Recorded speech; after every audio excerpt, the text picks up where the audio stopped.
find the inverse of a matrix, the first step is to find the determinant. If you have a matrix A that is, and you can only do this by hand if in 2 by 2 matrices.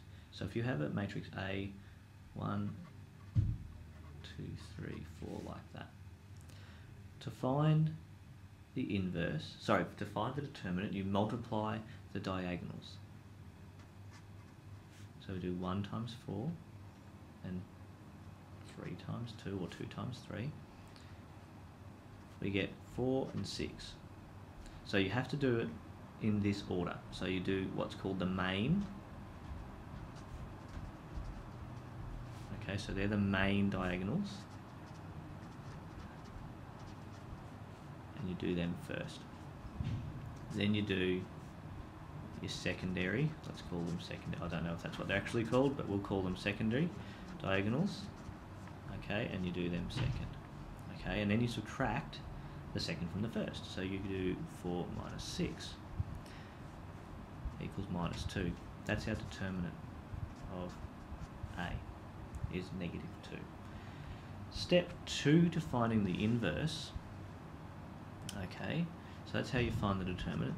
Step 2 for finding the inverse is to do the following.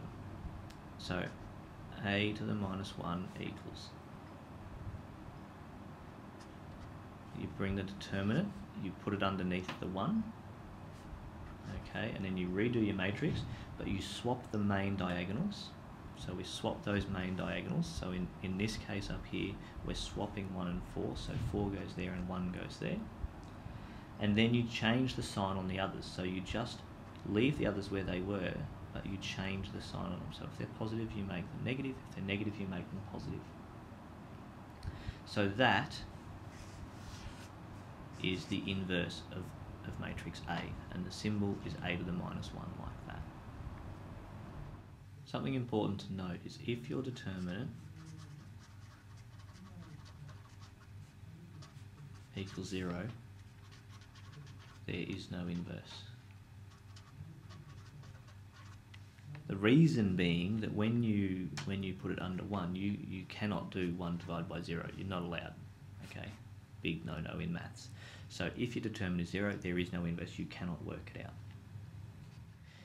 If you're asked to find the determinant of a matrix bigger than 2 by 2, okay, use your CAS. Alright, if you want to know how to do that, there's another video showing you how to do matrices on your CAS calculator, so go and have a look there. We won't do that here. So the reason we need to be able to find the inverse is so we can use that to help us solve equations. For example, in algebra, 3x equals 9. To work out x, you divide both sides by 3. Now we can't divide in matrices, so what we would do is we would multiply by 1/3. So 3x multiplied by 1/3 equals 9 multiplied by 1/3. So x equals 3.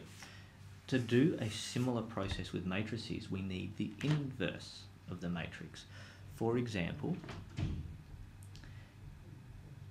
and it matters, you need to be very careful with where you're multiplying. So for example, if we had matrix AX, so matrix A times this mystery matrix X equals B, and we need to find this mystery matrix X. What you can do is do A to the minus 1 A X equals A to the minus 1 B. Okay, so we've put the A to the minus 1 at the front and we need to keep it at the front in both sides. When you do this, you get what's called the identity matrix.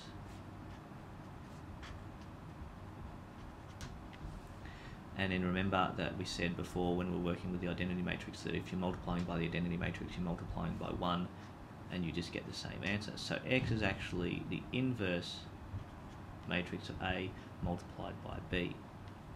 Now the reason this is a concern is because you need to worry about where those are. So if, for example, we had XA equals matrix B, so in normal maths, okay, so without matrices, it wouldn't matter. You come out with the same. But remember, multiplying matrices is different.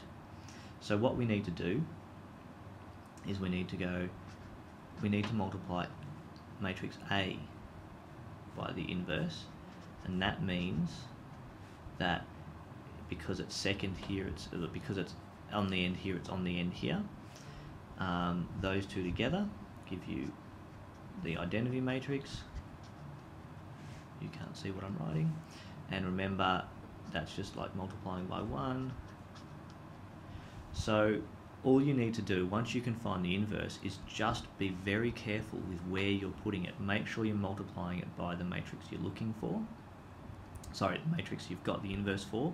So there would be no point putting this, so there'd be no point if we had AX equals B, there would be no point